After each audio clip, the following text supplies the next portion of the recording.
mana saja berada, bil khusus pemangku menakib pada malam hari ini, Ibu Hajah Susan dan Ibu Hajah Erna, serta Ibu Hajah Neni dari Bandung, serta keluarga besar. Semoga dengan keberkahan yang menakib, Allah mudahkan segala urusan kita, Allah kabulkan segala hajat kita di dunia wal akhirah. Amin ya rabbal alamin. Para ikhwan wal akhwat rahimakumullah, malam hari ini kita akan kembali bertabaruk kepada kitab pengesabah. Kalau kemarin khidmat ilmiah minggu lalu saya menyampaikan makna dari huruf dal pada bulan Zulhijjah itu bermakna zikrullah, maka pada malam hari ini kita sama-sama bertabaruk kitab pengesabah huruf kedua pada bulan Zulhijjah yaitu wow. Wow. Wow itu dimaknai oleh pengesabah sebagai waro. Waro. Waro itu secara bahasa artinya berhati-hati. Ya, hati-hati. Saking hati-hatinya, Telinga saya yang kurang, Mas ya. saking hati-hatinya sangat halus sekali ya. Terhadap hal-hal yang sekecil apapun kita berhati-hati. Itu waro. Berhati-hati di sini maksudnya berhati-hati dari segala hal yang dapat merusak kualitas daripada ibadah kita kepada Allah. Hati-hati dari merusak kualitas kedekatan spiritual kita dengan Allah. Nah, hati-hati.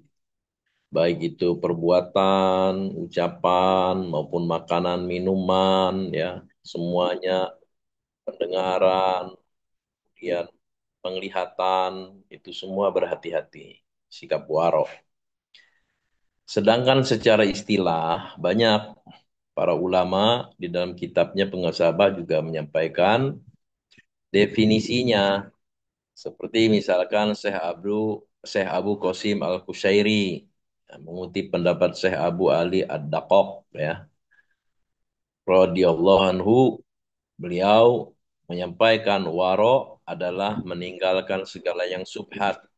Subhat itu hal-hal yang meragukan.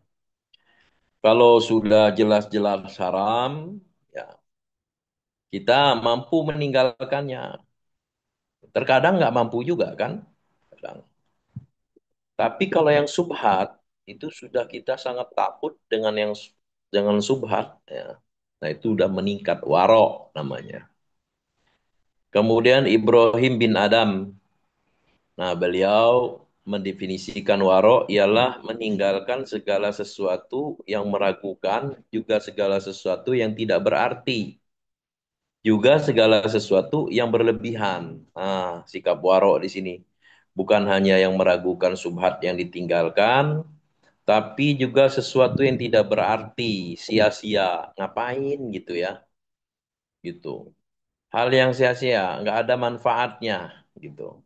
Perbuatan kita nggak ada manfaatnya sama sekali, buang-buang waktu, itu ya, hal-hal yang sia-sia itu. Salah satu contohnya itu perbuatan yang sia-sia itu nggak ada manfaatnya malah mendatangkan mudarat tuh merokok tuh. Merokok itu bukan hanya sia-sia itu, nggak ada manfaatnya, bahkan malah menimbulkan penyakit. Nah, juga dari sesuatu yang berlebihan.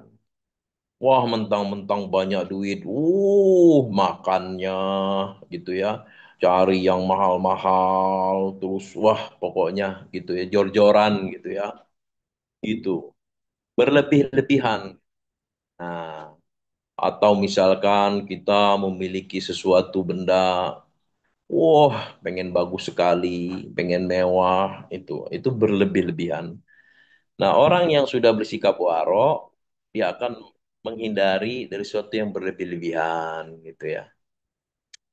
Nah, kemudian Abu Sulaiman Ad-Darimi radhiyallahu anhu Beliau mendefinisikan waro adalah titik tolak zuhud. Mulai zuhud itu titik tolaknya adalah waro. Kemudian Yahya bin Mu'adz radhiyallahu anhu, waro adalah dua tingkat, waro lahir dan waro batin kata beliau. Waro lahir tidak bergerak kecuali untuk ibadah kepada Allah. Sedangkan waro batin tidak ada yang masuk ke dalam hati selain Allah. Masya Allah. Kita mah mungkin apa aja masuk gitu ya dalam hati ya. Iya, kesukaan masuk, kecintaan masuk gitu ya. Semuanya. Nah, sikap waro kalau kata Yahya bin Muaz itu enggak masuk ke dalam hati selain daripada Allah. Itu ya. Mungkin kita pernah merasakan atau sedang merasakan atau merasakan terus gitu ya. Hal-hal yang seperti ini ya. Mungkin pernah merasakan bahwa kita hanya Allah saja. Bahkan kalau dulu ya awal-awal mengenal Torikoh itu saya itu nggak mau ya bergaul, bukan nggak mau bergaul tapi menghindari pergaulan-pergaulan atau obrolan-obrolan yang yang sia-sia sehingga tidak tertarik dengan obrolan-obrolan tentang dunia atau apa gitu ya, tidak tertarik gitu.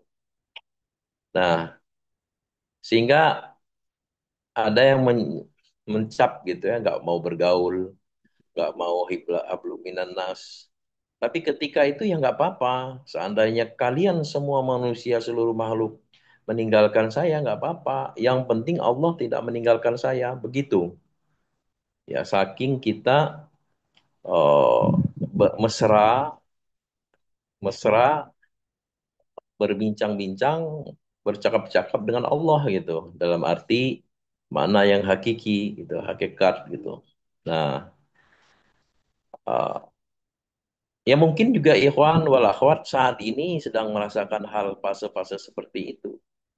Atau mungkin juga para ikhwan yang dari dulu hingga saat ini masih tetap merasakan seperti itu gitu. Gitu. Nah, itulah waro. Nah, kemudian dari Sayyidina Abu Bakar As-Siddiq radhiyallahu anhu, beliau, kami tinggalkan 70 pintu menuju yang halal lantaran takut jatuh pada satu pintu menuju yang haram. Jadi yang 70 pintu yang halal aja diharamkan kalau memang bakalan terjerumus ke satu pintu yang haram gitu. Saking hati-hatinya ya, beliau. Itu definisi dari para ulama. Waro. Waro itu perlu kita kenal, perlu kita kaji. Apa sih waro itu? Nah, guru kita menyimpulkan dalam kitabnya, waro adalah menjauhi hal yang subhat karena khawatir terjebak ke dalam hal yang diharamkan. Nah, menghindari hal-hal yang meragukan, khawatir itu menjadi haram bagi kita. Nah, intinya selalu beramal baik itu menurut pengesabah ya dalam kitabnya. Nah, Nabi bersabda, "Man husni islami al-mar'i tarkuhu ma la ya'nihi." Sebagian dari tanda baiknya keislaman seseorang ialah ia meninggalkan sesuatu yang tidak berarti baginya. Ya. Hadis riwayat Malik bin Anas. Nah, jadi salah satu tanda keislaman, kebaikan atau baiknya keislaman seseorang itu dia tidak melakukan perbuatan yang sia-sia itu. Perbuatan yang apa? Tidak ada manfaatnya sama sekali. Ya. Obrolan yang tidak bermanfaat, perbuatan yang tidak bermanfaat itu ditinggalkan. Nah, itu ciri kata Nabi keislaman seseorang itu baik gitu ya. Kemudian Nabi juga bersabda, kun wara'an takun a'badan nas. Bersikap warok lah. Kamu akan menjadi orang yang paling taat beribadah di antara manusia. Jadi sikap warok itu kalau kita pertahankan istiqomah, maka kita orang yang paling taat di antara manusia. taat kepada Allah akan terlihat gitu ya. Orangnya mungkin pendiam gitu ya. Kemudian jarang bercanda, tidak berlebihan, perhatian, dan lain-lain. Sikap-sikap Muslim yang baik gitu ya. Kemudian serius, tidak tidak berlebih-lebihan, menghindari hal-hal yang sia-sia, yang percuma itu. Nah, sikapnya tenang itu ya, bisa terlihat kualitas dari keislaman seseorang. Nah, hadis riwayat Ibnu Majah. Hadirin ikhwan wal akhwat rahimakumullah, sebagai contoh sikap waro itu ada kisah-kisah inspiratif ya yang dapat kita ambil petik pelajarannya, di antaranya kisah Umar bin Abdul Aziz. Ya, ketika beliau menjadi khalifah ya, suatu malam seorang kerabatnya datang ke istana untuk membicarakan urusan keluarga. Urusan keluarga nih. Ketika kerabatnya mulai berbicara tentang urusan pribadi, Umar bin Abdul Aziz segera mematikan lampu yang ada di depannya. Nah, kerabatnya pun bertanya, "Mengapa engkau mematikan lampu itu, wahai Amirul Mukminin?" Umar menjawab, "Lampu ini dinyalakan dengan minyak yang dibeli dari uang Baitul Mal, harta negara. Ketika kita membahas urusan umat, tidak apa-apa menggunakan lampu ini. Namun karena sekarang kita membicarakan urusan pribadi, aku tidak boleh menggunakan lampu yang dibiayai oleh harta umat. Itu bukan hakku." Masya Allah. Demikian seorang Amirul Mukminin. Kalau sekarang misalkan pejabat lah gitu ya, atau bupati, wali kota, gubernur, bahkan presidennya, pejabat. Sampai sehati-hatinya begitu pertanggungjawaban beliau gitu ya. Karena beliau yakin punya sifat waro. Suatu saat bahwa ini akan dipertanggungjawabkan di hadapan Allah. Sikap waro itu muncul tidak lain karena beliau takut ditinggalkan oleh Allah. Takut lenyapnya, hilangnya nikmatnya, manisnya iman yang beliau rasakan. Itu.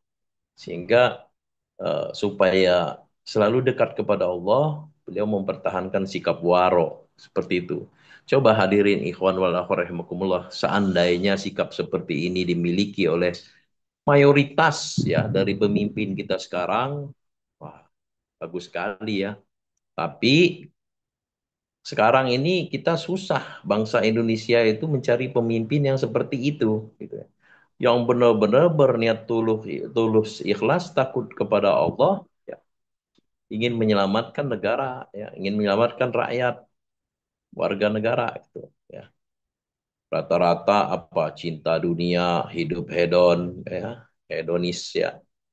Oh, bangga-banggaan gitu. Punya tanah seluas-luas, punya rumah semegah-megah, punya mobil semewah-mewah gitu. Jam tangan miliaran itu kan ada begitu. Gaji hakim cuma 25 juta tapi pakai jam tangan 1 M.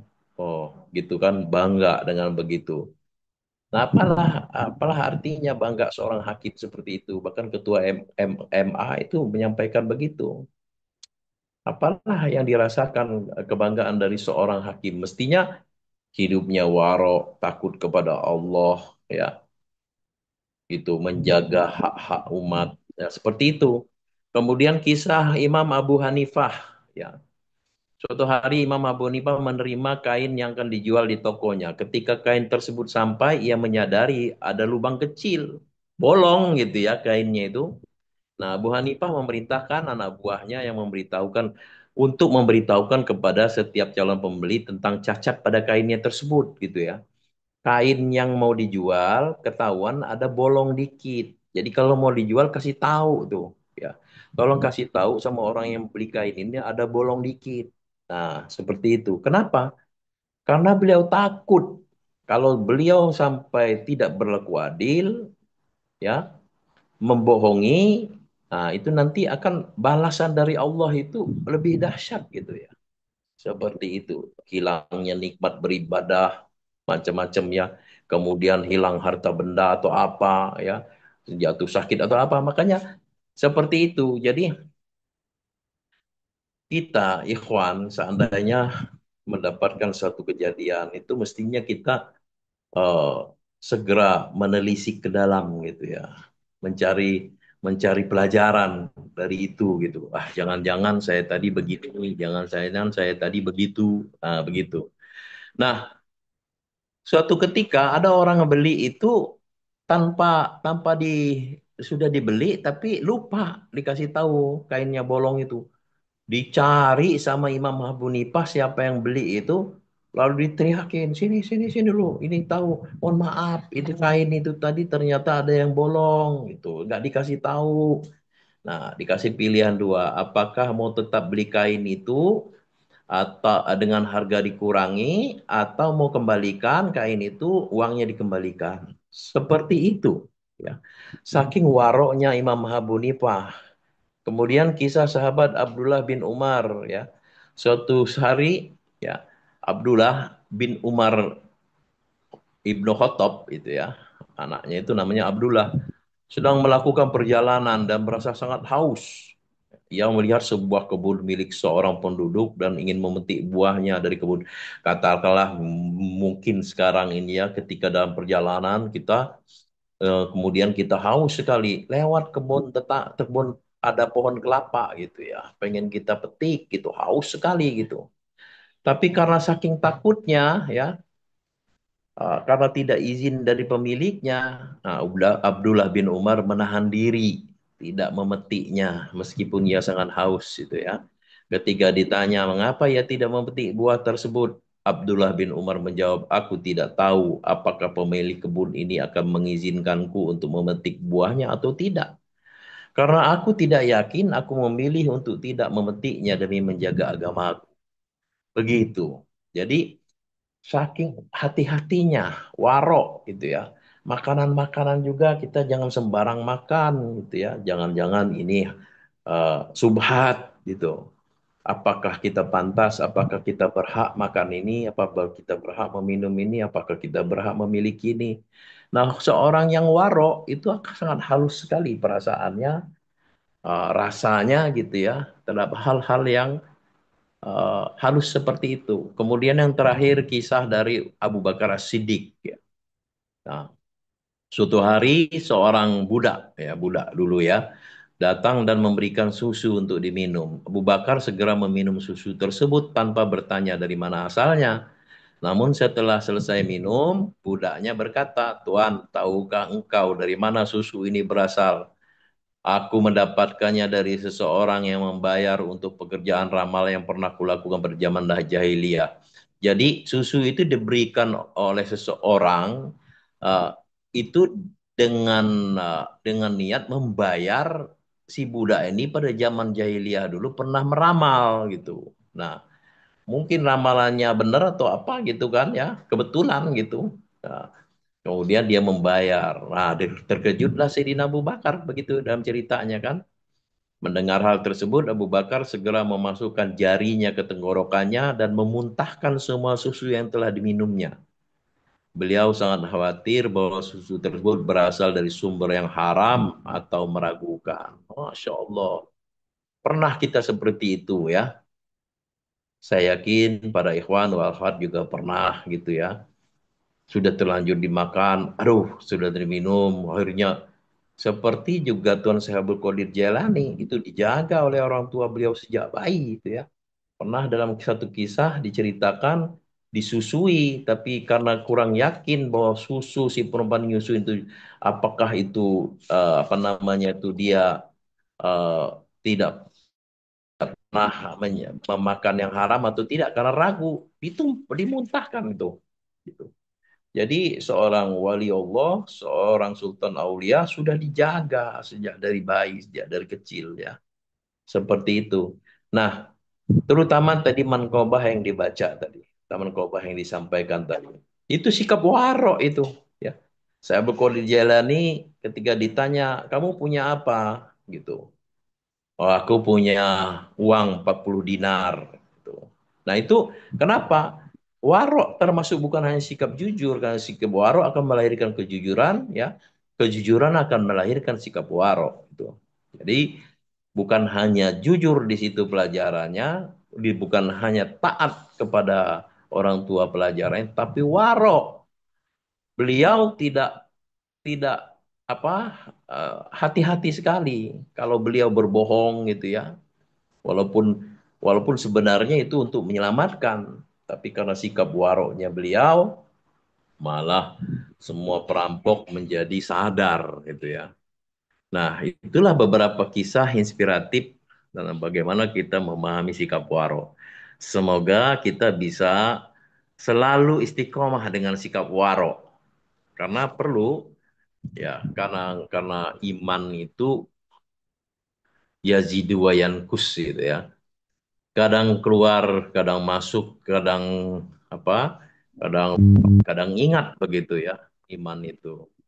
Nah, begitu juga dengan keyakinan kita itu. Dulu pernah saya mendengar Al-Mafullah eh, Abuya Muhammad Soleh Muhtar Hujatul Arifin itu pernah menyampaikan, sekelas beliau menyampaikan, ya, kadang-kadang kita keyakinan kita naik turun, termasuk juga keyakinan kita kepada guru kita gitu ya, terhadap ajaran ini. Ya, kadang-kadang tuh apa namanya itu seperti seperti perampok gitu ya, mau ngerampok gitu. Nah, itu. Jadi kita harus benar-benar hati-hati istiqomah untuk menjaga. Para ikhwan wal rahimakumullah, kenapa sih waro itu menjadi topik bahasan dalam tasawuf? Kenapa pengesah Abah sampai membuat kitab yang memaknai huruf wawu itu adalah waro? Jadi bukan dia nggak penting. Jadi meskipun pembahasannya, tapi itu karena penting, maka dimasukkan oleh pengesah dalam kitabnya. Memang di dalam tasawuf ya, tasawuf itu apa? Para ikhwan wal akhwat, tasawuf itu orang-orang turi itu. Sebab yang disebut pengamal tasawuf itu ya orang yang mengamalkan ajaran torikoh gitu. Tuh, pelaku tasawuf itu ya. Tasawuf kalau bisa dibaca, bisa bisa juga bisa dipelajari dengan otak, tapi tasawuf sesungguhnya itu pelakunya itu adalah orang-orang torikoh. Ada stasiun-stasiun atau tingkatan-tingkatan makom rohani yang dilalui pengamalnya ya di dalam torikoh itu. Menurut Abu menurut Abu Nasr As-Saroj Al-Tus dalam kitabnya Al-Luma' Fit Tasawuf ya, ada 7 makom ya, secara urutan yang mesti dilalui seorang salik. Seorang salik itu pengamal torikoh, seorang murid ya. Pertama tobat gitu ya. Makanya ditalkin itu sebenarnya tobat itu. Mau ditalkin itu tobat, tapi bukan ikut-ikutan, memang mencari. Saya mau ditalkin gitu. Itu perjalanan tobat itu. Kemudian setelah tobat waro, berhati-hati, menjaga itu ya, menjaga talkinnya. Seperti misal setelah ditalkin diamalkan, tidak pernah putus ngamalinnya gitu kan. Nah, itu sikap waro itu. Kemudian setelah waro zuhud. Zuhud itu apa ya? Zuhud itu Abah Hanum pernah ditanya itu apa makna zuhud. Nah, Allahumma anil haqqah apa doanya itu eh, ya Allah, jadikanlah dunia ini dalam genggamanku, wala tajalha fi qulubina, gitu ya. Tapi jangan masukkan ke dalam hatiku. Itu menurut uh, pengesahaban makna mana zuhud itu ya. Zuhud bukan berarti harus compang-camping, harus hidup miskin. Ya, kalau bisa kaya raya, tapi kaya raya tidak masuk dalam hati, gitu ya. Tetap menjaga sikapnya seorang mukmin, seorang muslim yang sejati, gitu ya. Nah, kemudian setelah zuhud, fakir, ya. Al-faqara, fakir. Kemudian tawakal, gitu ya. Tawakal. Nah, terakhir itu ridho. Nah, makanya kita ilahi yang tak maksudi wa ridhoka matlubi atini mahabbataka wa ma'rifata wa atini maka badan. Alhamdulillahilladzi faddalana ala katsirim min ibadihil mu'minin. Hadirin ikhwan wa la rahimakumullah. Demikian pembahasan warok pada malam hari ini. Semoga ada manfaatnya buat kita semuanya, berkah segalanya, semuanya selamanya. dengan karomah aus Al-Fatihah. Auzubillahi Bismillahirrahmanirrahim. Alhamdulillahirabbil alamin arrahmanirrahim maliki yaumiddin iyyaka na'budu wa iyyaka nasta'in ihdinas siratal mustaqim siratal ladzina an'amta 'alaihim ghairil maghdubi 'alaihim waladdallin. Hadanallahu wa iyyakum ajma'in. Assalamualaikum warahmatullahi wabarakatuh.